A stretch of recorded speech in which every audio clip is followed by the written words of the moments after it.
Muy buenos días. Ahora sí, se me escucha. Muy buenos días a todos, muy buenos días a todos los presentes, quienes nos estáis viendo a través de las redes sociales. Estamos en directo, todas nuestras redes sociales del Partido Popular operativas, cuarto día de la Convención Nacional del Partido Popular aquí en Sevilla, en un marco incomparable. Estamos recorriendo España durante toda la semana para presentar nuestras ideas, proyecto para construir el futuro de España. Es la mayor convocatoria lanzada de toda la sociedad civil, que hace que sea una convención abierta a las ideas y a todos los españoles.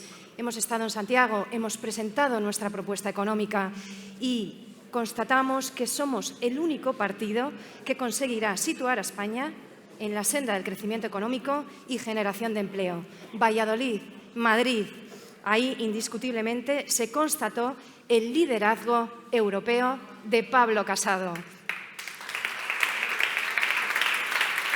Dirigentes europeos de la talla de Donald Tusk, de Antonio Tajani, de Sarkozy, de Durão Barroso, ellos mostraron su respaldo a Pablo Casado, señalando que urge la victoria del Partido Popular en las próximas elecciones por el bien de España y por el bien de Europa.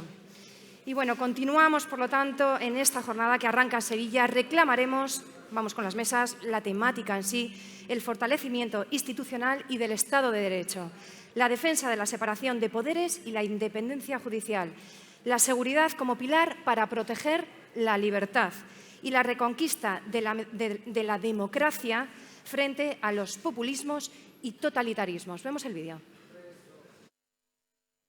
Naces, creces, aprendes, pruebas, te equivocas, caes, te levantas, sigues probando, lo vuelves a intentar, sigues creciendo.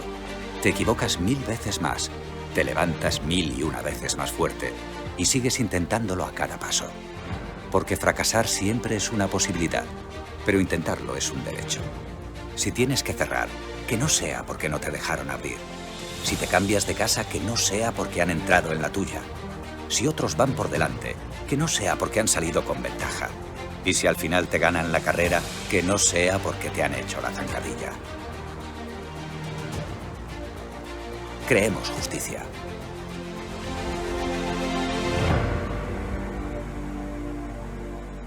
Muy bien, vamos con la primera mesa de la jornada, tal y como decimos, los retos de la seguridad y la defensa. Modera Antonio López Istúriz, secretario general del Partido Popular Europeo, y participan Javier Rupérez, embajador de España, José María Dareilza y Carvajal, cátedra Jean Monnet en ESADE, Mira Milosevic, investigadora del Real Instituto Elcano. Comenzamos. Gracias.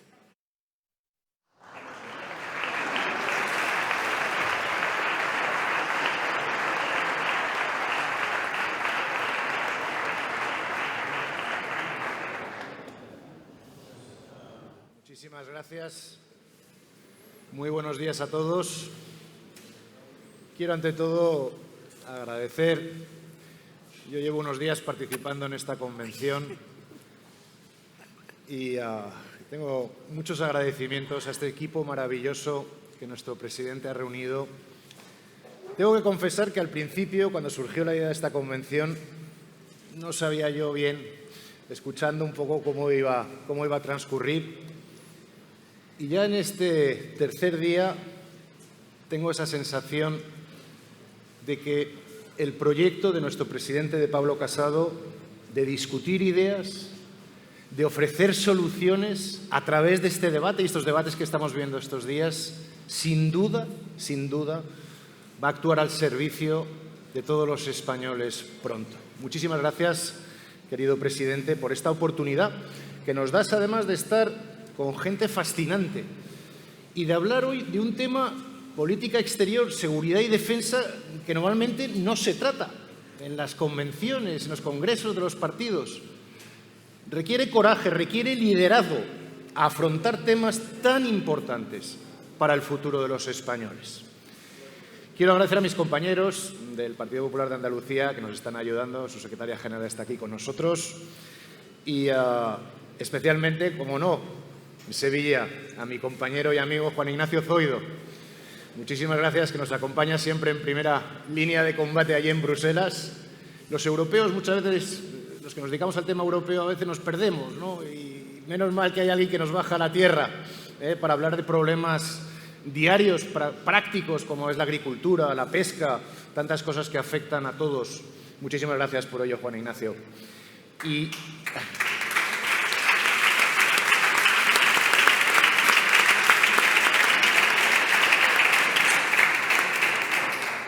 en una tierra que tiene en estos momentos un gobierno excepcional, con nuestro querido Juanma Moreno, puedo contar una pequeña anécdota.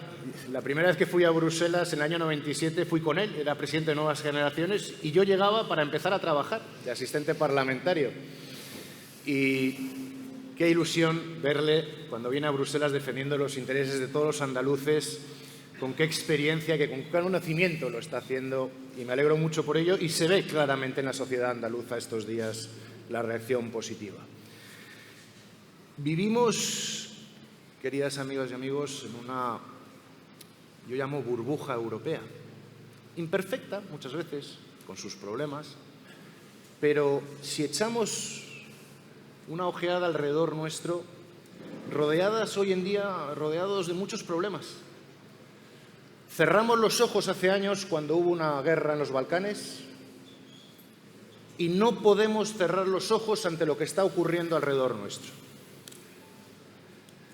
Yo soy el político y ellos son los expertos, y ellos son los que nos van a decir no solo, como estamos habituados a oír, los problemas, sino también cuáles deben ser las soluciones. Ucrania, el Cáucaso, Libia, Oriente Medio, el Sahel. Tenemos que actuar. Está en el interés de los españoles que se actúe. Y llevamos demasiado tiempo con una política exterior en España ausente. No voy a recurrir ya a aquella imagen de los 28 segundos del presidente del Gobierno con el presidente de Estados Unidos. Es que hay mucho más detrás de ello. Una ausencia total en la defensa europea y en el protagonismo que España tiene que tener junto con la Unión Europea en la defensa de nuestros intereses. El Brexit nos dejó fuera a un amigo, un país amigo y indudablemente una fuerza en seguridad, como es el Reino Unido. Francia, alguno de los ponentes lo relatará, con el asunto AUKUS de la venta de submarinos. Con Macron, como siempre pasa con él, muchas palabras y pocos resultados. Ahí está. Alemania, con este panorama incierto que se nos abre después de las elecciones. Y España, como digo, completamente ausente de estos foros. No solamente alrededor nuestro. La situación con Rusia, nuestra relación con Rusia, que estoy seguro, Mira, nos va a hacer referencia a ello. Rusia a algunos les puede parecer muy lejanos y muchos llevábamos años advirtiendo del problema que podía suponer para nosotros europeos. Hay muchos fuera que no les gusta nuestra democracia, no les gustan nuestros principios y valores y están actuando constantemente en un nuevo tipo de conflicto. Se les llama conflictos híbridos, desinformación.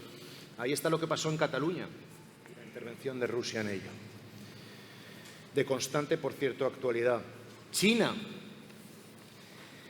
la relación transatlántica que nos une a muchos de los ponentes hoy.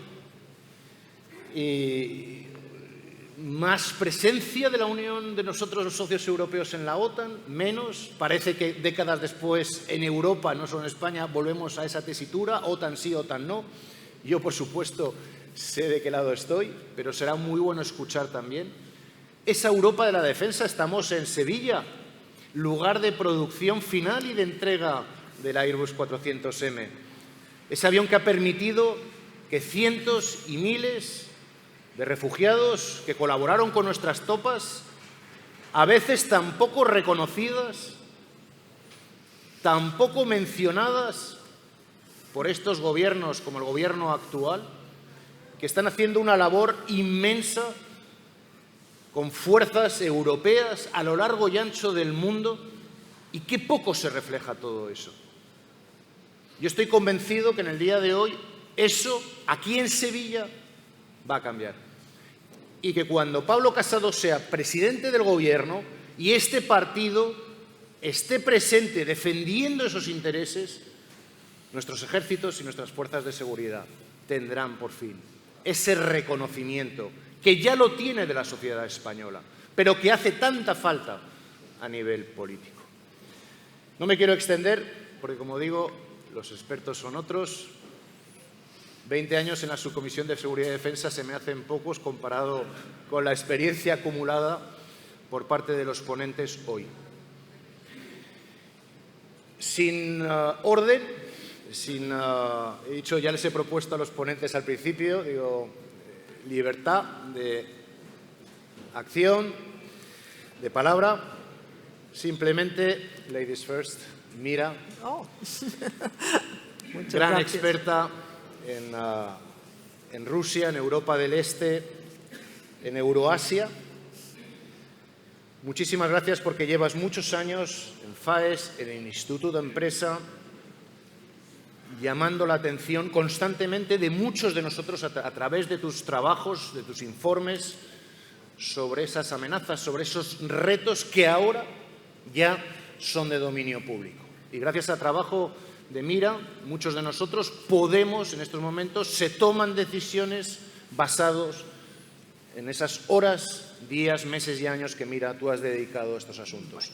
Tuya es la palabra, por favor, Mira. Vale, muchísimas gracias. Buenos días a todos. En primer lugar, quiero agradecer al Partido Popular y a Pablo Casado, que le he conocido en otros tiempos, en contexto diferente, por esta invitación y quiero agradecer sobre todo por invitarme a Sevilla, que es una de mis ciudades favoritas de España y creo que de muchos españoles. Muchas gracias por esta generosa... Sí. Yo creo que aquí puedo parar de hablar, ya tengo vuestro aplauso. Yo creo que yo, como soy, y eso antes de decir nada de estas terribles amenazas para seguridad y defensa y para nuestras libertades, quiero decir que es un honor para una persona de los Balcanes, una inmigrante, que sea invitada a una convención de un partido político en España. Puedo decir que estoy completamente integrada en este país y que agradecimiento es mutuo. Si mi conocimiento ha podido contribuir al conocimiento de personas en España, yo también estoy agradecida a España por acogerme y por permitirme integrarme. Dicho todo esto, yo cuando he preparado algunas notas para esta intervención, y no me quiero alargar mucho, creo que aquí lo que es importante y lo que quiero decir son dos cosas. Una es que es obvio que el orden liberal internacional está amenazado, está socavado mucho antes de la pandemia. La pandemia ha acelerado algunas tendencias, pero los pilares de orden liberal internacional que han sido desde el fin de la Segunda Guerra Mundial y el fin de la Guerra Fría, quiero decir, los Estados Unidos, la Unión Europea y sobre todo la relación transatlántica, están en un contexto y en una situación de debilitamiento. Hay varias amenazas, hay varios peligros para el orden liberal internacional y cuando digo esto me refiero a las organizaciones multilaterales y a este orden que garantiza nuestros sistemas políticos de democracia, que protege nuestros valores democráticos y valores de libertad y que durante mucho tiempo este orden liberal dábamos por garantizado. Después de la euforia de fin de la historia y de fin de la Guerra Fría, después de los ataques al Pentágono y a las Torres Gemelas en 2001, después de aparición de nuevo de Rusia como una potencia revisionista, que está acompañada de China, y yo ahora no voy a hablar de China, pero sí de Rusia, quiero decir que está claro que estos son solo unas de las amenazas para el orden liberal internacional. Y he dicho que quiero decir dos cosas. Una Tono ha mencionado los Balcanes, las guerras de los Balcanes.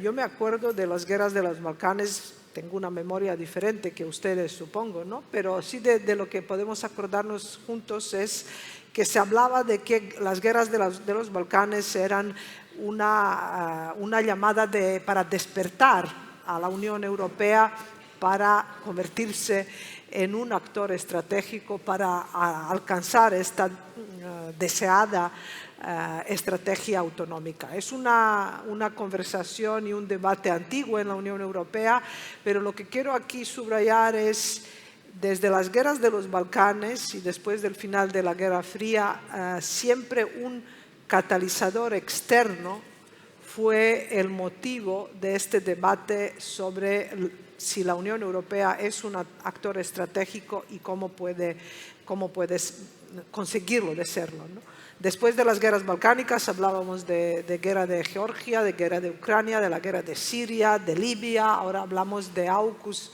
y de la retirada de los Estados Unidos de Afganistán, pero siempre son estos catalizadores externos que motivan este debate. Y esto también es una debilidad para la Unión Europea. Mi consejo es que debemos pensar siempre en la autonomía estratégica de la Unión Europea como un elemento de fortalecer la relación transatlántica, porque solo dentro de ella esto tiene sentido, y por supuesto que esto sea un proyecto a largo plazo. La segunda cosa que quería mencionar es Rusia. Rusia está suficientemente lejos de España y sé que no preocupa a los españoles diariamente, pero quiero subrayar y agradecer, digamos, y destacar sobre todo la solidaridad de España hacia la OTAN y el reparto de nuestra presencia militar en los países bálticos. Los políticos de los países bálticos fácilmente hablan mal de Rusia y critican Rusia, pero los que tenemos tropas allí somos españoles y somos los que estamos en la primera línea de defensa de la frontera oriental de la Unión Europea. Rusia es una potencia revisionista por dos razones. El primero es que Rusia considera que los acuerdos de la desintegración de la Unión Soviética, los acuerdos entre 15 ahora ya estados independientes no le favorecen. Y segunda razón por la que Rusia es una potencia revisionista es que quiere cambiar el status quo y el orden internacional creado después de la Segunda Guerra Mundial y después de la Guerra Fría. El orden creado, sostenido y liderado por los Estados Unidos. Esto le une con China, aunque el revisionismo de estos dos actores estratégicos es diferente. Tono ha mencionado desinformación. De Rusia se puede hablar mucho porque Rusia desde la guerra de Georgia de 2008 hasta la anexión de Crimea son unas amenazas convencionales, unas amenazas militares que se pueden combatir con instrumentos militares convencionales.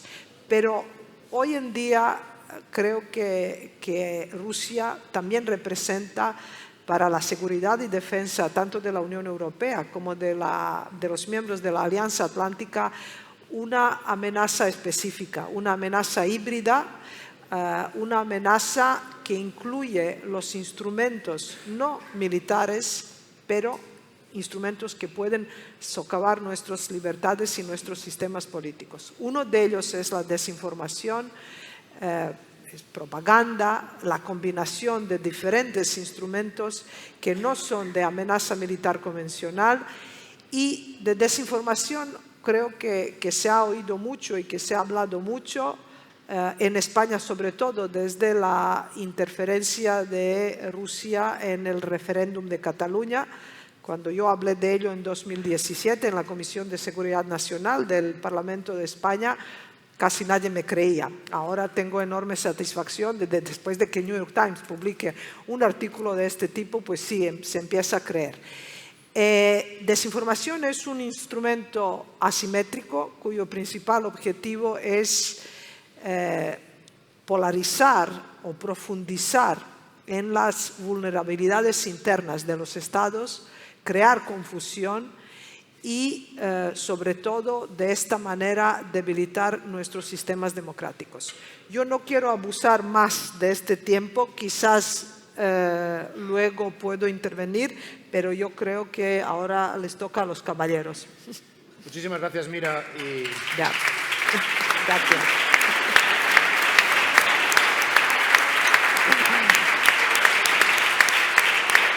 Gracias. Y muchas gracias por recordarnos un principio fundamental, a mi juicio, en la praxis de la política internacional, que es la empatía. Si queremos que otros nos escuchen en nuestros problemas, si queremos que frente al desastre de gobierno que tenemos en materia de política exterior, nuestros amigos bálticos, polacos, nos escuchen y nos apoyen en el Parlamento y en las instituciones europeas, sepamos también nosotros cuáles son sus problemas. Esa proximidad con Rusia.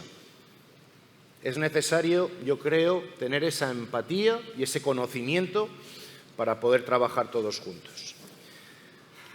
Embajador Javier Rupérez,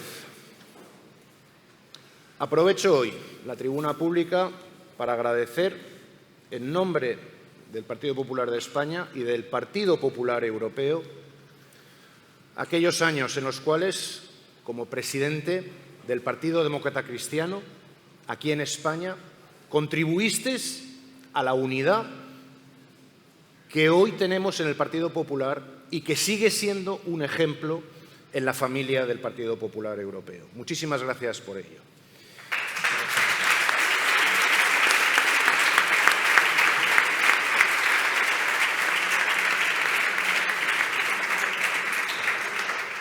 No voy a ir mucho con el currículum, nos ocuparía todo el debate, político, ensayista, diplomático, senador, diputado, presidente de las asambleas de la OTAN, de la OSCE, pero sobre todo, muy importante para todos nosotros, embajador en Estados Unidos y embajador ante la OTAN.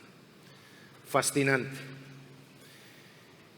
Y recuperaba yo hace poco una obra suya con un título que a lo mejor me gustaría lanzar, que es Europa entre el miedo y la esperanza. Querido Javier, ¿dónde nos encontramos en este momento? Y sobre todo, te agradecería también unos apuntes para todos nosotros en materia de política exterior. ¿Cuáles serían tus prioridades para una futura política exterior activa y presente de España? Gracias. Muchas gracias, Tono. Muchas gracias. Muchas gracias de corazón por tus recuerdos. Don Pablo, encantado de verte aquí.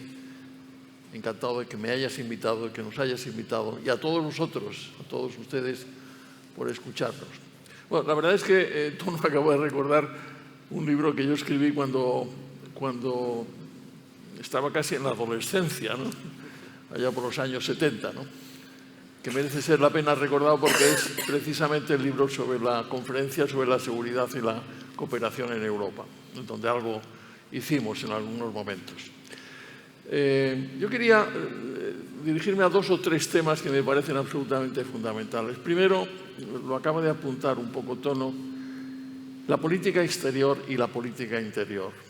No hay política exterior si no hay política exterior viable, previsible, sólida.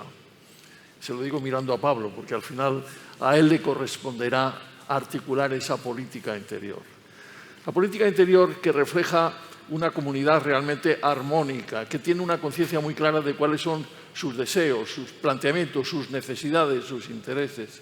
Una política interior que refleja al mismo tiempo un país vibrante, ¿no? Que tiene una conciencia muy clara de lo que quiere hacer y de lo que puede hacer, es la política que permite la existencia de una sólida política exterior.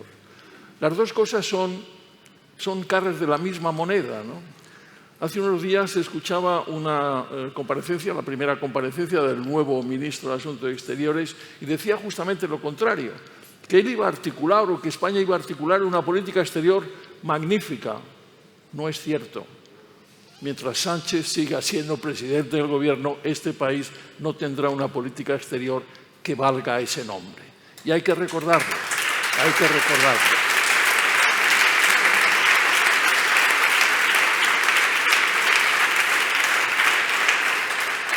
Porque al fin y al cabo nos preguntamos qué es lo que pasa cuando el presidente de los Estados Unidos se pasea durante 28 segundos con el presidente del gobierno, que por otra parte cuando lo vimos lo que pasaba claramente no sabía quién era el que le acompañaba. ¿Qué es lo que pasa?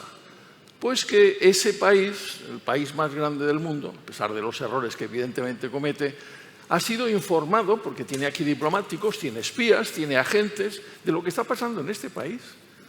Y este país tiene un gobierno que está basado sobre antiguos terroristas, sobre separatistas, sobre comunistas, que están, por otra parte, como estamos viendo prácticamente todos los días, en relación con lo más oscuro de la vida internacional. Los venezolanos, los cubanos, los rusos, todo eso se paga, todo eso se paga. Y por eso la primera noción que debemos tener, y desde luego debemos tener cuando el PP efectivamente llegue al gobierno, y espero que sea pronto don Pablo Casado, es la política interior. La política interior en esa manera de articular todo lo que el país necesita, lo que los ciudadanos necesitan, lo que efectivamente el país está dispuesto a dar. Y es mucho, y es mucho. Este país ha sido capaz de dar lecciones al mundo. Este país ha sido capaz de articular la transición de la dictadura a la democracia como ningún otro país en el mundo ha sido capaz de hacerlo. Y sin embargo, en este momento estamos en una situación verdaderamente dramática, verdaderamente trágica casi, porque no tenemos política exterior. Y eso, en segundo lugar, nos lleva a condiciones y también a situaciones verdaderamente peculiares, ¿no? Por ejemplo, las relaciones con Marruecos. Yo no digo que tengamos que tener unas relaciones malas con Marruecos, todo lo contrario. Pero tenemos que saber exactamente qué es lo que es Marruecos en la vecindad. Marruecos no es ese vecino admirable, fraternal, no, es un vecino incómodo. Y esta tierra andaluza lo sabe perfectamente, mejor que ninguna otra parte de España. Y eso hay que tenerlo en cuenta. Como digo, no para declarar la guerra a nadie, sino para actuar en consecuencia. Para actuar en consecuencia sabiendo exactamente cuáles son nuestros intereses, cuáles son nuestros planteamientos y, consiguientemente, cuáles son nuestras actividades. Yo he contemplado con dolor cómo la señora ministra, la señora embajadora de Marruecos en España se permitía unas declaraciones abiertamente insultantes contra este país. En unas condiciones normales, un país que hubiera tenido una condición normal desde el punto de vista de la política interior habría declarado a esa señora persona non grata. Y ese es un dato que tenemos que tener en cuenta, la política interior, la política exterior, la política de seguridad. Tenemos que tener muy claro que, al fin y al cabo, este país tiene un eje absolutamente fundamental, que son las Canarias y la península y las Baleares. Y tenemos que estar en situación de defenderlas. No únicamente defenderlas desde el punto de vista militar, que también, y ahí tenemos que hacer una reflexión muy profunda, pero también desde el punto de vista de la potencialidad de nuestros intereses hacia afuera. Al fin y al cabo, no lejos de aquí hay unas bases españolas que están cedidas a los americanos. Al fin y al cabo, no lejos de aquí tenemos una situación absolutamente insoportable, que es la de Gibraltar, en donde seguimos soportando la presencia colonial de un país extranjero. Todo eso lo tenemos que articular. Política interior, política exterior, política de seguridad, política de proyección. Y en tercer lugar, claro que es excelente que estemos en la Unión Europea y que estemos en la OTAN. Al fin y al cabo, para los que tenemos una cierta edad, cuando transitamos de la dictadura a la democracia, supimos muy claramente que lo que tenía que hacer este país era precisamente ser como los demás, como los países de nuestro entorno. A eso me refería en ese libro al que hacía referencia Tono. Y efectivamente, no sin esfuerzo, también lo decía Tono, no sin esfuerzo, éramos algunos que decíamos OTAN sí, frente a otros que decían OTAN no. Y al fin y al cabo convencimos no únicamente a aquellos que estaban en el Parlamento, sino a la opinión pública española, que debíamos estar junto con aquellos aliados que defendían la democracia, que defendían la libertad, que defendían el orden liberal, y ahí estamos. Pero tenemos que dar un paso más. No podemos sentirnos como socios pasivos de las dos organizaciones, como si estuviéramos pendientes de lo que los demás nos dicen que tenemos que hacer. Tenemos que seleccionar dentro de esas dos organizaciones quiénes son nuestros mejores amigos, quiénes son nuestros mejores aliados, con quién nos entendemos mejor que con otros. No quiere decir que con otros nos llevemos mal, no. Pero, por ejemplo, ¿qué relación tiene este país con el este de Europa desde el punto de vista del punto privilegiado? Yo siempre he pensado que, por ejemplo, España debería tener unas relaciones privilegiadas con Polonia, con independencia de cuáles sean los regímenes políticos que rijan en cada uno de los dos países. Y, de hecho, cuando José María Aznar era el presidente del Gobierno, puso al servicio de los polacos toda la administración pública española para enseñarles cómo se entraba en la Unión Europea. ¿Por qué no exploramos ese camino? ¿Por qué no exploramos un camino de relación preferente con Alemania dentro de la Unión Europea? No quiere decir que nos llevemos mal con Francia, pero ¿por qué no exploramos ese camino? Teniendo unas experiencias de relaciones precisamente en el tránsito de la democracia excepcionales. ¿Y por qué no exploramos el camino también en la OTAN de unas relaciones bilaterales mucho más fuertes de lo que son actualmente con los Estados Unidos de América?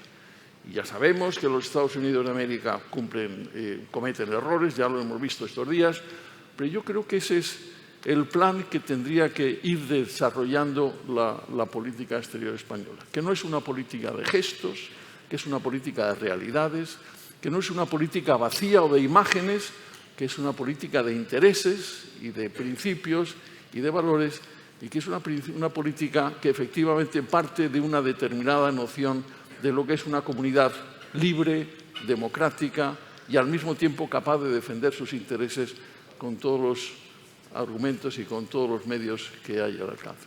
Ese es mi planteamiento. Política interior, política exterior, política de seguridad, política de alianzas. Naturalmente, hablaríamos de muchas otras cosas, pero yo creo que por ahí van los caminos. Y muchas gracias a todos. Muchas gracias.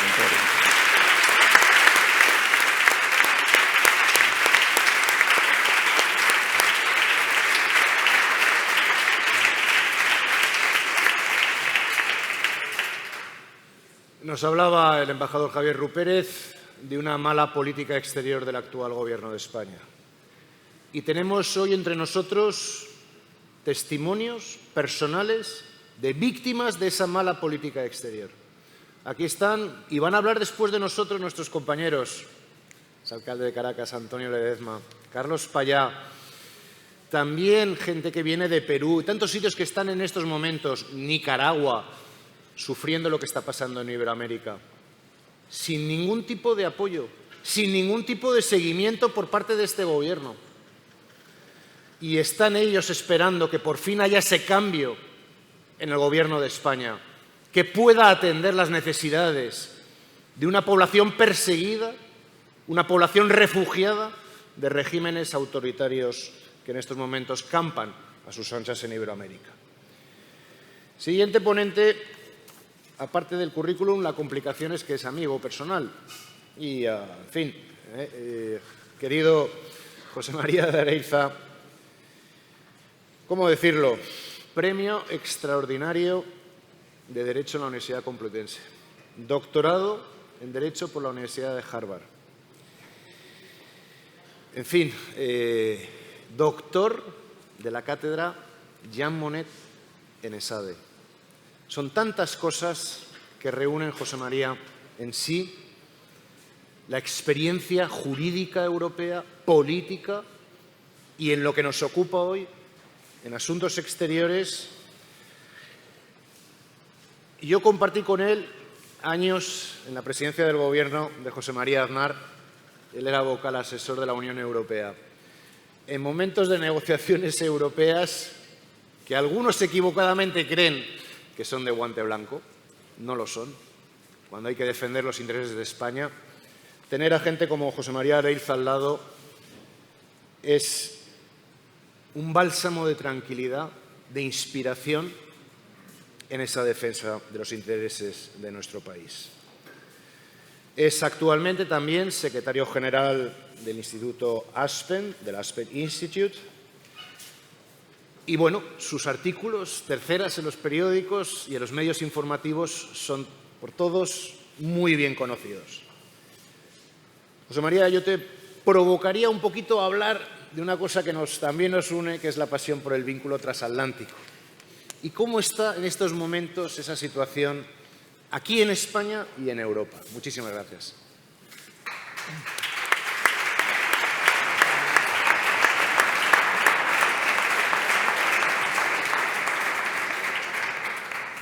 Muchísimas gracias, Tono.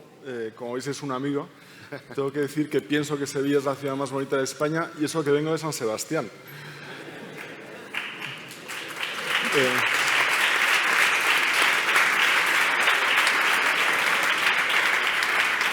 Que es donde tengo mis raíces familiares. Es un honor estar aquí. Enhorabuena por esta convención, por esta apertura a las ideas, a las sensibilidades, a los intereses de tantos españoles que tienen puesta su esperanza en una renovación, en un cambio, en un futuro mejor. Voy a levantar la vista, como me ha animado a hacer Tono, y me gustaría decir algo que es muy evidente, pero que conviene recordar. España es una gran nación sin la cual no se entiende la historia del mundo. No la podemos explicar. Y eso no se puede decir de muchísimos países. España es uno de ellos. Pero España también es un Estado miembro de la Unión Europea. Una mutación constitucional feliz. Y la pregunta es cómo volvemos a ser un socio activo, serio, fiable, con credibilidad, con capacidad de iniciativa y de propuesta. Me voy a centrar en aspectos de seguridad y defensa y voy a enlazar con un debate que es el debate sobre la autonomía estratégica europea. ¿Qué quiere decir eso? Con la pandemia, la primera crisis mundial en la que no hemos contado con la ayuda de Estados Unidos, se ha hecho una reflexión interna en la Unión sobre qué pasa con las cadenas de suministros, en productos sanitarios, en semiconductores, pero también qué pasa con esas capacidades de seguridad y defensa. Y tras la desastrosa salida de Afganistán este verano, es más necesario que nunca hacerse esa pregunta. No basta la diplomacia reforzada con el Tratado de Lisboa, la ayuda humanitaria, que los europeos hacemos mejor que nadie. En el mundo en el que nos toca vivir es necesario que Europa sea un actor global con estas capacidades, como dijo en su día Josep Borrell, que aprenda el lenguaje del poder. Pero esto implica un giro en la integración europea enorme. Durante 70 años hemos delegado prácticamente en Washington la garantía de nuestra seguridad, gracias a la OTAN. La OTAN es un exitoso pacto político, no solamente militar, que debemos preservar y mejorar. España no puede ser uno de los peores contribuyentes y estar a la cola de esa lista de países implicados en la defensa atlántica. Pero para cambiar, para dotar a la Unión Europea de capacidades de seguridad y de defensa en coordinación con Estados Unidos, necesitamos un cambio de mentalidad nada sencillo.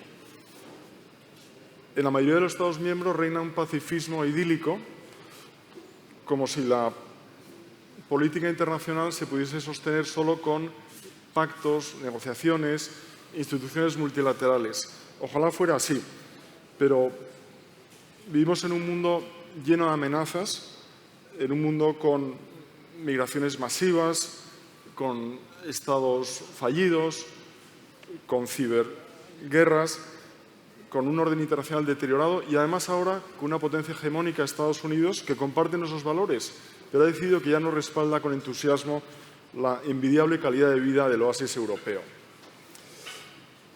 Nuestra mentalidad en este ámbito como europeos ha sido demasiado cortoplacista. No hemos reconocido las amenazas a nuestros intereses y también a nuestros valores y, por lo tanto, no nos hemos dotado de los medios imprescindibles para protegerlos.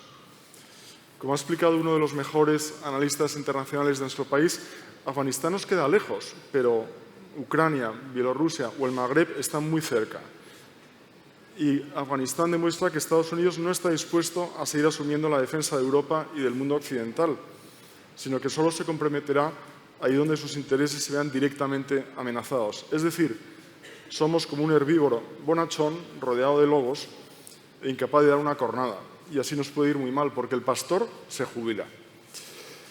La caótica retirada de Afganistán ha dejado muy maltrecha una relación transatlántica que es esencial para nosotros. Hay una oportunidad de restaurarla con la llegada de los demócratas a la Casa Blanca, pero hay que atender a lo que está ocurriendo. Biden ha considerado un éxito salir del país de cualquier modo y simplemente poner fin a una guerra de 20 años. La nueva doctrina Biden es una continuación extrema del realismo de Obama, que le llevó ante las crisis a liderar desde atrás y poner toda la atención en el auge de China. Ahora, con el reciente anuncio de AUKUS, la alianza militar entre Reino Unido, Australia y Estados Unidos, AUKUS es un nombre tan feo que prueba que el director de comunicación está de vacaciones. La pregunta todavía es más urgente. ¿Cómo respondemos a esa interrogación de la situación de Europa en el tablero asiático? ¿Cómo hacemos que la relación transatlántica sea también transpacífica?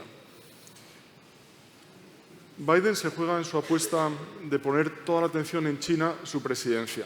Tiene la ventaja de que es el único ámbito de toda la política americana donde hay consenso entre republicanos y demócratas, pero la visión de Pekín como un rival realmente nos debería también poner a todos los europeos a pensar sobre cómo hacer frente a lo que va a ser, yo creo, el juego geopolítico del siglo XXI.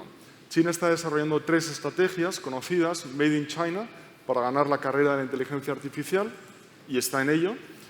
La ruta de la seda, la nueva ruta de la seda, inversiones y comercio, y las reformas económicas. Hemos visto lo que pasa, por ejemplo, con Evergrande esta semana, para intentar introducir mecanismos de transparencia, de rendición de cuentas en un capitalismo desatado que además responde al final a un poder político en última instancia. La conclusión es que una estrecha cooperación transatlántica sigue siendo del todo imprescindible. Los europeos somos aliados indispensables de Estados Unidos, pero como hemos visto en Afganistán y con el AUKUS, no somos los únicos. Necesitamos la colaboración activa de Washington para entrar y salir en esos despliegues internacionales. Lo más importante, las dos orillas del Atlántico compartimos la misma idea de la persona, de la dignidad de la persona, de sus libertades. También hacemos frente a la misma amenaza interna populista, agudizada, y también hay una desconfianza reciente que tenemos que ganar. Cuando empezó la Guerra Fría, Harry Truman, ante las 2 cámaras en Washington, dijo: en este momento de la historia cada país debe elegir entre formas de vida alternativas. Creo que sus palabras son válidas hoy. La forma de vida que descansa en la voluntad de la mayoría, con instituciones democráticas, gobierno representativo, garantías de las libertades individuales, y una segunda forma, basada en la imposición por la fuerza de la voluntad de la minoría sobre la mayoría, con terror y opresión, con medios de comunicación bajo control, elecciones trucadas, supresión de las libertades individuales. Creo que es una declaración, la declaración de la doctrina Truman, que atraviesa el tiempo, que va en contra del totalitarismo en todas sus formas, en todos sus momentos. Al final, la rivalidad global no se va a decidir por superioridad militar. No va a ser solo una cuestión de fuerza. Es sobre todo, y por eso esta convención tiene tanto sentido, un asunto de ideas. En el sentido más amplio, ideas económicas y políticas, valores cívicos, humanos, visiones sobre la naturaleza humana, sobre el significado de la verdad. Las ideas, y por eso os doy la enhorabuena, son el telón de fondo en la batalla por conseguir y preservar una sociedad libre. Muchas gracias.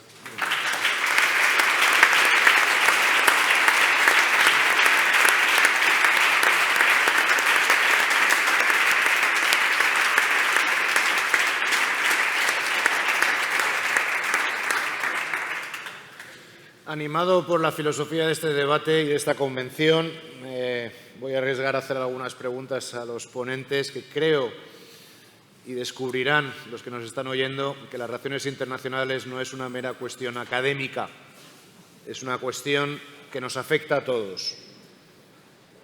Embajador Javier Rupérez, Antes de ayer, el Tribunal de Justicia Europeo ha anulado el acuerdo comercial entre la Unión Europea y Marruecos. Estamos en Andalucía. Este es un tema de enorme preocupación en estos momentos. Has aventurado un poco en tu intervención inicialmente sobre nuestra relación con Marruecos. Me atrevería a pedirte que nos dijeses algunos apuntes más sobre esta materia. Como he apuntado antes, nuestras relaciones con Marruecos son complicadas, ¿no? Y yo creo que tendríamos que comenzar reconociendo que son complicadas, reconociendo que tenemos un vecino complicado al sur. No tiene absolutamente ningún sentido lanzarse a la retórica de decir que es un amigo fraternal. No es exactamente un amigo fraternal. Y tenemos intereses encontrados y tenemos que reconocerlos, ¿no? Y, por cierto, entre los intereses encontrados, que para España tienen que tener un valor de líneas rojas que no se pueden pasar, incluyen a Ceuta y Melilla e incluyen a todos los aspectos territoriales que tienen que ver con Ceuta y Melilla. Hay que recordar, y ese es un paréntesis, y lo digo con tristeza, que Marruecos ha intentado ya 3 invasiones de España. La hizo en la Marcha Verde, cuando prácticamente en este país no existía nadie que mandara. La ha hecho hace pocos días con Ceuta y la intentó hacer con Perejil, cuando afortunadamente había un presidente del gobierno que no se dejó amilanar, que se llamaba y se sigue llamando José María Aznar. Pero esas son las tendencias de un vecino incómodo que no se arredra ante la utilización del chantaje cuando cree que España está en situación de fragilidad y que debe consiguientemente atender a sus propósitos. Nos encontramos en este momento con un problema que es el problema del Sáhara. El problema del Sáhara está claramente definido por las decisiones de Naciones Unidas, que son, por otra parte, aceptadas plenamente por las instituciones internacionales, como la Unión Europea, que dice claramente que ese territorio sigue siendo un territorio pendiente de descolonización y, consiguientemente, un territorio en donde hay que seguir toda una serie de procesos, fundamentalmente para atender la voluntad de la población, para saber exactamente qué es lo que se puede hacer al respecto. Esa decisión, que básicamente ha sido seguida de manera muy contundente por una gran parte de la comunidad internacional, fue roto hace pocos meses, cuando el presidente Trump, presidente de los Estados Unidos, decidió reconocer la soberanía marroquí sobre el Sáhara como contrapartida del reconocimiento de Marruecos por parte de Israel.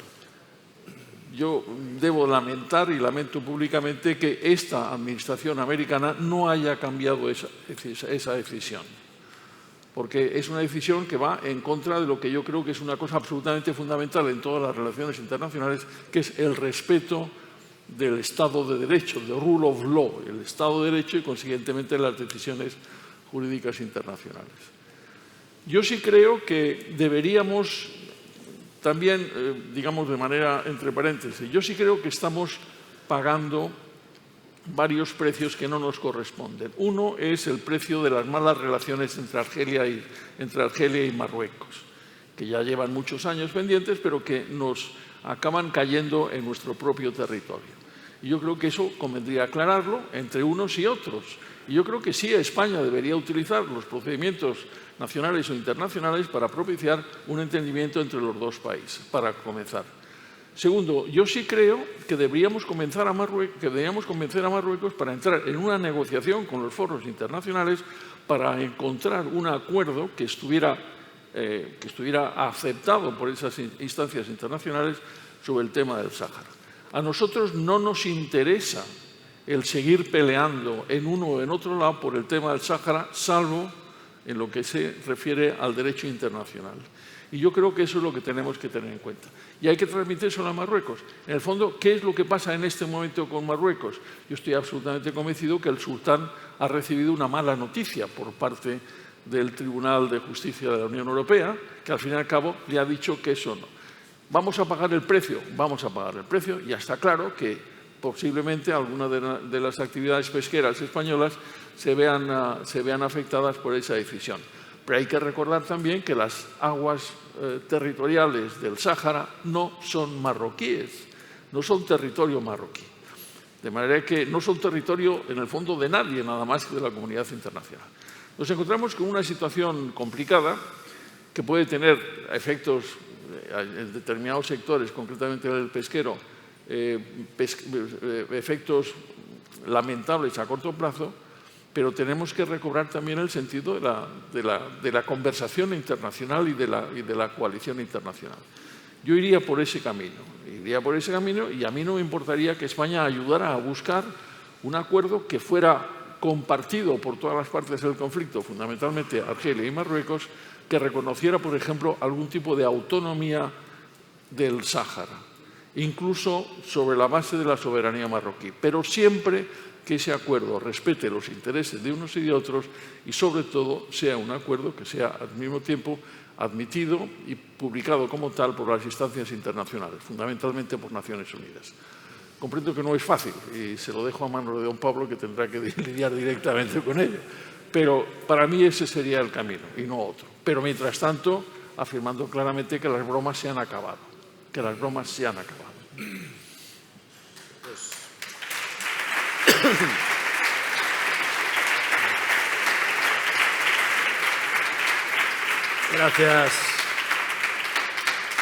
Gracias, querido embajador, por recordarnos otro principio de la política internacional, la defensa del Estado de Derecho. Cuestión que está haciendo nuestro presidente desde hace tiempo en los foros europeos, ante el asalto del Gobierno al Consejo General del Poder Judicial. Pero esto es un tema que se discutirá esta tarde. Aquí está el consejero de Justicia de la Comunidad de Madrid, Enrique López, o el catedrático de Derecho Procesal, Julio Cradoche, y yo me imagino que eso será un tema de gran interés que conecta una vez más las cuestiones internacionales con nuestra realidad del día a día. José María, ¿estamos ante una nueva guerra fría o no? Tengo compañeros en las instituciones europeas que todavía no tienen claro si estamos en esta guerra fría o de qué lado hay que ponerse. ¿Del lado de las democracias o del lado del Partido Comunista Chino? En fin, hay división, curiosamente, ahí sigue habiendo división de opiniones, aparte de la tradicional nostalgia de la izquierda, no solo española y europea, del viejo comunismo. Recordarles que Rusia ya no es la Rusia de la Revolución Soviética, son oligarcas que apoyan a un régimen corrupto. Y el caso de China, obvio decirlo. ¿Dónde estamos, José María, en este aspecto? Pues me alegro que me hagas esa pregunta. Las guerras frías normalmente no se declaran. Y la palabra guerra fría la inventó George Orwell y decía que podían ser mucho peores que las guerras efectivas, ¿no? Kennan, que fue el notario del principio de la Guerra Fría con la Unión Soviética, sostenía que había empezado en el siglo XVIII, con el expansionismo ruso, ¿no? Yo creo que estamos en un momento realmente de cambio geopolítico. Se termina la era que empezó en 1945 y la pregunta es sobre el liderazgo de Occidente y el eclipse de Europa. Y que tenemos que responder con compromiso. China va a ser un gran rival, lo está siendo ya. Y creo que la actitud ante China tiene que ser, por un lado, contención, pero por otro lado, en lo que sea posible, cooperación, por ejemplo, en materia de cambio climático. Y la Guerra Fría, realmente planteada como Guerra Fría, es básicamente una competición entre dos maneras de ver el mundo, de ver la persona, de entender el gobierno, de entender la economía. Y ahí me temo que Pekín sí está yendo hacia un sistema cada vez más nacionalista, hacia una acumulación de poder en una sola persona y, sobre todo, hacia una gran confianza en que su modelo es mucho mejor que el modelo de las democracias liberales y que funciona mucho mejor. Es impresionante porque cuando uno habla con personas que están en el entorno de Xi Jinping, exigen reconocimiento de su gestión de la pandemia. Exigen que digamos que China lo ha hecho mejor que otros países, que ha ayudado a otros países por encima de cualquier otro. Esto es básicamente una deriva nacionalista y no un ascenso pacífico, ¿no? de un gran país que tiene su derecho, por supuesto, a pesar en el mundo, a tener su sitio en las instituciones multilaterales, que necesitan además ser reformadas para acomodar una realidad geopolítica nueva, pero lo que no puede es imponer sus valores y debilitar, ¿no?, las democracias liberales, las sociedades abiertas. Yo creo que vamos a una gran competición por responder. No sé si eso le llamaremos Guerra Fría, pero sí a una gran rivalidad. Muchas gracias, José María. Mira, la sociedad española tiene que entender la importancia de una política estratégica europea de defensa. Has hablado de un asunto que está empezando a surgir en la discusión, que es la autonomía estratégica europea, que yo tuve que definirla en un informe de la OTAN que realicé hace poco como ponente en el Parlamento Europeo. Pero sobre todo lo que nos preguntarían es ¿qué le va a España en ello? ¿Qué importancia, por ejemplo, y vuelvo a insistirte en el tema de los Balcanes, que para mí es crucial, en mi actividad política europea constante conozco de esa importancia, pero ¿cómo podemos enlazar eso con una política de defensa y seguridad europea? ¿Qué podemos hacer todos por esto? Gracias por esta pregunta, pero si me permites, yo solo quiero añadir una cosa sobre la Guerra Fría para que esto no parezca un examen. Nos estás preguntando uno por uno. Os he dicho absoluta libertad y quiero que debatáis. Sí, estoy completamente de acuerdo con lo que dijo José María, pero como yo he nacido y crecido en un país de la Guerra Fría, yo creo que aquí hay un coqueteo con este concepto de la Guerra Fría. Obviamente lo que ha explicado José María hay este conflicto, pero lo que es completamente ausente es el equilibrio del terror. Hoy por hoy no tenemos misiles nucleares apuntándonos a los europeos, ni por parte de China, ni la respuesta estadounidense, que los misiles nucleares hay, pero no están allí por la razón, digamos, explícitamente de este conflicto. Y por eso creo que esta tendencia de usar conceptos históricos no siempre explica, sobre todo decir sí o no, el contexto. Pero ahora, respecto a la autonomía estratégica europea, es un tema que está presente desde los años 50, fue iniciado por Francia primera vez, luego también enterado por Francia, y el intento y la conciencia europea de que debe ser un actor estratégico desde luego existe. Desde antes he dicho en mi primera intervención que siempre ha sido influido a este debate en Europa por un catalizador externo.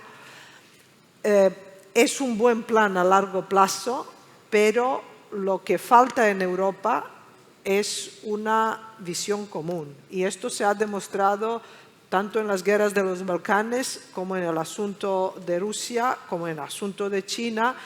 Hay una paradoja de que la Unión Europea tenga el alto representante de la política exterior europea, pero que realmente la competencia de política exterior es la competencia nacional. Por lo tanto, la Unión Europea no tiene una política exterior común. Y para que tenga una estrategia, primero debe tener una política exterior común y una visión común. Esto es lo primero. Hoy por hoy esto no existe. No digo que no es posible que exista, pero también puede existir solo, creo, dentro de esta amplia relación transatlántica, y que la Unión Europea debe fortalecer la relación transatlántica. Tampoco va a tener otras opciones, porque los Estados Unidos la Unión Europea ya no es la prioridad de la política exterior estadounidense. Los americanos suelen contar el chiste de que la Unión Europea es el mayor éxito de la política exterior de los Estados Unidos, lo que quiere decir que ha contribuido mucho desde la Segunda Guerra Mundial en que Europa podemos vivir en estado de bienestar y en sistemas políticos democráticos sin gastar ni siquiera el 2% para seguridad y defensa, porque teníamos el paraguas de seguridad y defensa dentro de la OTAN y sobre todo por los Estados Unidos. Entonces, la respuesta a tu pregunta sería, ante todo, una visión común que nos una, de definir bien qué son los mayores peligros y las mayores amenazas para la seguridad y defensa europea. Y yo espero que el año que viene, dado que Madrid va a ser sede de la cumbre de la OTAN, la cumbre quizás más importante en los tiempos que corremos, porque se va a definir un nuevo concepto estratégico. Dentro de este nuevo concepto estratégico, la Unión Europea tiene que encontrar su lugar y su camino. Una cosa más solo. Yo insisto mucho en esto de que el concepto estratégico europeo solo tiene sentido dentro de la relación transatlántica, pero hoy por hoy hay una brecha enorme en esta visión común entre los Estados Unidos y en Europa. Para no hablar de más asuntos, dos más importantes. El concepto de seguridad nacional de los Estados Unidos de 2017 define China y Rusia como dos mayores amenazas de los Estados Unidos, para los Estados Unidos. En caso de la Unión Europea, estamos espabilando lo que es China, lo hemos definido como enemigo sistémico, pero China es un socio comercial. China está aprovechando, y esto José María ha mencionado, cómo esta globalización nos ha interconectado a todos, pero la pandemia nos ha demostrado que esta tan deseada interconectividad también se convierte en la vulnerabilidad. Y esto pueden aprovechar los terceros actores como Rusia, como Irán, como Venezuela y, por supuesto, propia China. Entonces, la relación transatlántica está peligrando por esta divergencia en la visión hacia China.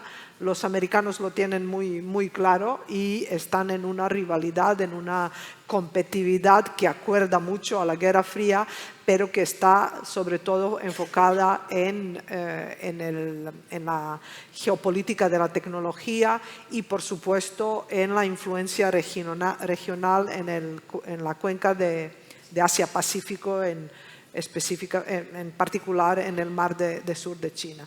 En caso de Rusia, la posición es quizás más semejante. Los europeos están conscientes de que Rusia representa una amenaza existencial para Europa por la anexión de Crimea, por la guerra, por los conflictos congelados que están en todos los países ubicados entre la Unión Europea y Rusia. Pero allí la Unión Europea tiene un enorme hándicap, que es la dependencia de la energía rusa, de los hidrocarburos rusos, y al fin y al cabo, Rusia es un vecino. Obama dijo que Rusia era una potencia regional, pero un político europeo dijo, sí, pero está en nuestra región. Este es nuestro problema. Rusia está en nuestra región y tenemos que tener una visión común, y a largo plazo, como es lógico. Perfecto. Fenomenal. Pues muchísimas gracias. Y la suerte que tenemos en el Partido Popular actualmente es que tenemos un presidente que le gusta la actividad y la política internacional. Eso se refleja en el equipo que también le rodea. Tenemos ahí a Pablo Hispán, a Valentina Martínez, a mi compañera Isabel Benjumea, que aquí también en Sevilla, tenía que mencionar, por supuesto. Podemos volver, yo esa frase tan manida del zapaterismo de que íbamos a volver al corazón de Europa, yo creo que todos compartimos aquí alrededor de Pablo Casado otra ambición. Volver a la cabeza de Europa, estar en la cabeza de Europa. ¿Es eso posible? ¿Tiene este país esa capacidad? Por supuesto, con un gobierno que entienda esa ambición, José María, que compartimos en la etapa del gobierno Aznar. ¿Podemos retornar a ello? ¿Podemos renovar esa ambición para que España sea líder en el seno de esta Unión Europea? Yo estoy seguro. Es verdad que es una Unión Europea más complicada, más fragmentada, por utilizar una metáfora, es un surfista sin ola, la Unión Europea, ¿no? Entonces tiene que encontrar su ola. Pero España es una de las grandes naciones europeas, lo decía antes, no entendemos la historia universal sin España. Y España tiene unas capacidades, un talento, una sociedad civil, yo creo que aporta ya muchísimo, de muchas maneras, a la economía europea, a la sociedad europea. Lo hay que traducir eso en acción de gobierno. Lo decía muy bien mi admirado Javier Rupérez, sin una política interna seria, creíble, no hay política exterior que valga. Y en el momento en el que la casa esté en orden, España esté creciendo, sea un polo de innovación, podemos volver a estar en ese puente de mando. Siempre va a ser un liderazgo compartido. Yo creo que después de Merkel vamos a ver una Unión Europea que reparte más el liderazgo entre unos pocos países.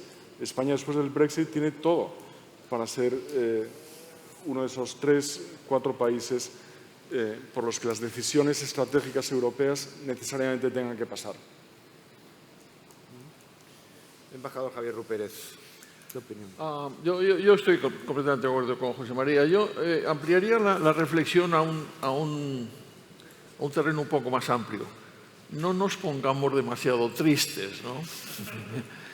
Porque al fin y al cabo hay que recordar un poco la historia. ¿Cuántos países comenzaron con la historia europea, Tono? 6. ¿Cuántos son ahora? 7. ¿Cuántos países empezaron con la OTAN? 12. ¿Cuántos son ahora? Y no son más porque por razones diversas no pueden entrar, pero si se les dejara, en este momento ambas organizaciones abarcarían prácticamente a toda Europa. Y eso no es pura y simplemente un movimiento mecánico, es que están de acuerdo o estarían de acuerdo con un determinado sistema de valores, democracia, libertad, Estado de Derecho, con un determinado sistema económico, mercado, con un determinado sistema de relaciones internacionales, respeto por la institucionalidad internacional. Lo digo porque en los momentos actuales, que efectivamente estamos en momentos de tránsito, yo no lo niego, ¿no? Y la pregunta que hacía esto no está muy bien. ¿Estamos en una guerra fría?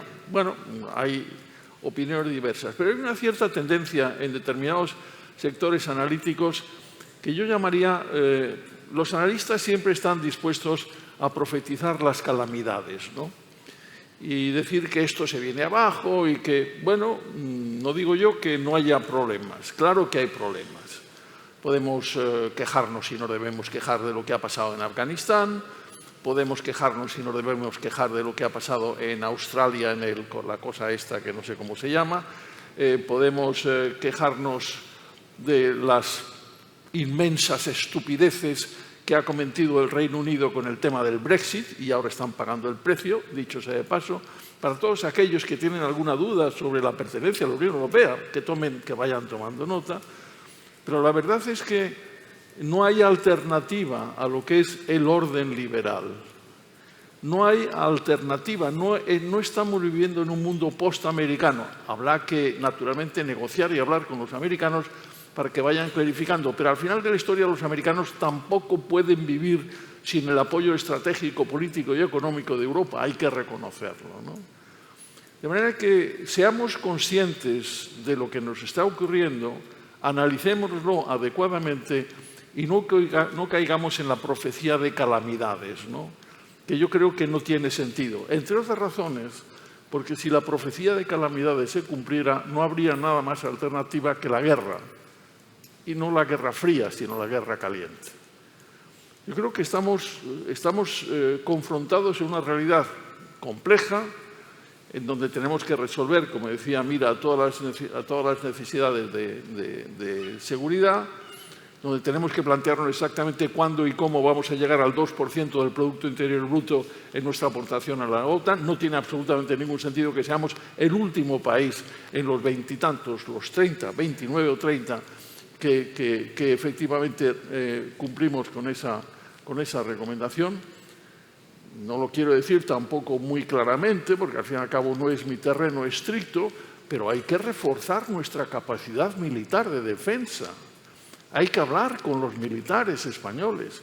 Hay que saber cómo estamos de aviones, cómo estamos de barcos de guerra, cómo estamos de submarinos.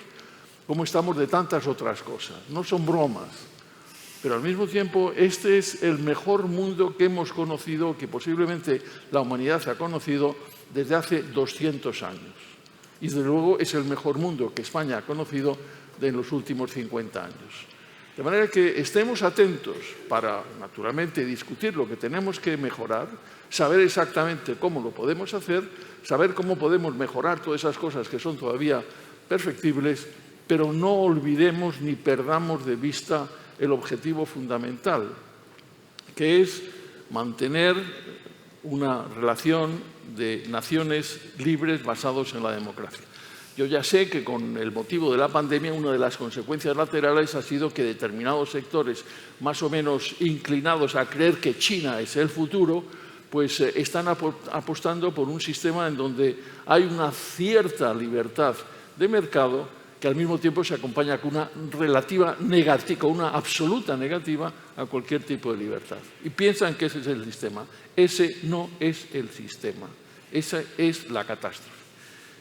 Y yo creo que en ese panorama nos tendríamos que ir moviendo para saber exactamente cuáles son los objetivos, las prioridades y los principios. Si no, acabaríamos en la calamidad, ¿no? Muchísimas gracias.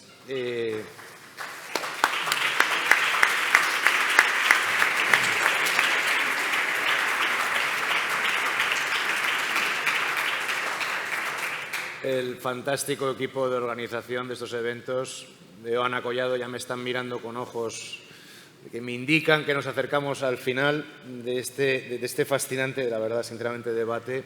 Y muchas gracias a los tres por el esfuerzo de traducir esa praxis de la política exterior y cómo nos afecta. Un consejo final pediría a cada uno, a nuestro presidente y a todo el equipo, sobre ese futuro de política exterior y indudablemente esa apuesta por la seguridad y defensa de nuestro país. Mira, por favor. Bueno, lo que primero dijo Javier Rupérez, el embajador, en principio, no hay política exterior sin la política interior. Y esto Pablo sabe mejor que nadie, seguro. De esto no le hace falta consejo. Lo que sí que creo que es importante, si España quiere estar liderando Europa y en cabeza de Europa, lo que has mencionado tú, empatía y solidaridad. Una gran potencia no solo se mide por su capacidad militar, por su gasto militar, ni incluso solo por su capacidad económica, comercial, sino por crear aliados, por tener aliados. Y nuestros aliados son países democráticos, nuestros aliados son países que son pilares del orden liberal internacional. Y hay que cuidar de aliados y visión común, donde España puede contribuir a la visión común para la Unión Europea, es lo que va a fortalecer la Unión Europea y España dentro de la Unión Europea. Es lo primero que se me ocurre ahora. Gracias. Yo lo pondría en 2 o 3 capítulos. Uno, el mantenimiento ferviente de nuestra pertenencia a las 2 grandes instituciones, la Unión Europea y la OTAN, por razones perfectamente comprensibles. Una que tiene que ver con lo que es el valor de Europa, principios, sistemas, creencias. En segundo lugar, lo que es el valor de la seguridad colectiva, de la seguridad defensiva de la OTAN.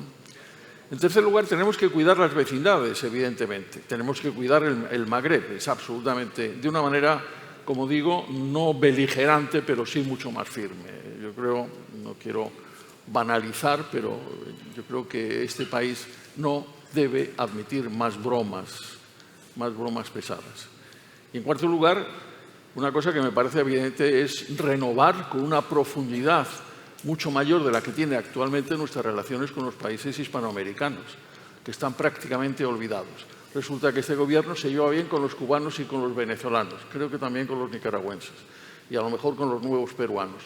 Pero la verdad es que ahí tenemos un sector absolutamente fundamental para defender, no ya, como decía José María, lo que es la presencia española en el mundo, digan lo que digan unos y otros, católicos y los que no lo son, pero al mismo tiempo también para reforzar esa, y desde ese punto de vista la Comunidad Iberoamericana de Naciones tiene que ser reforzada. Y un último punto que cubre todos los demás, la defensa contra el terrorismo, la lucha en contra del terrorismo. Yo creo que conviene que no nos olvidemos, y tenemos expresiones directas, desgraciadas, de que hay movimientos islamistas que sobre bases absolutamente torcidas de tipo religioso pretenden acabar con el resto de la humanidad. Yo lo pondría en esos 4 o 5 capítulos como preeminencia y como prioridades básicas de nuestra política exterior.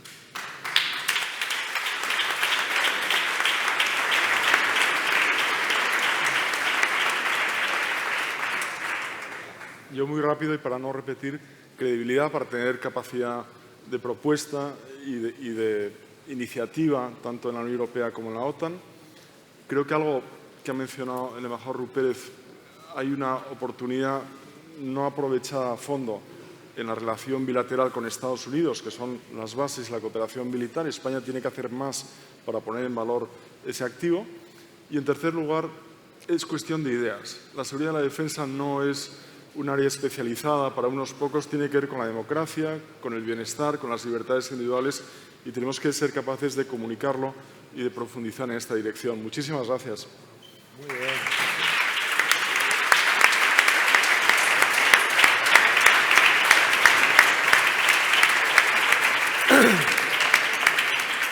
Termino, como siempre, me recuerda a mi buen amigo y es embajador de España ante la OTAN, Nicolás Pascual de la Parte. No estamos en una era de cambios, estamos ante un cambio de era y cuando creíamos tener todas las respuestas, nos cambiaron las preguntas. Muchísimas gracias a los tres por responder a muchas de esas preguntas. Yo creo que ha sido para todos nosotros fantástico poder escucharos y continuar después de este panel en el trabajo común con nuestro presidente, con Pablo Casado y con nuestros compañeros del Partido Popular para devolver a España a ese lugar que se merece en Europa y en el mundo. Muchísimas gracias. Muchas gracias.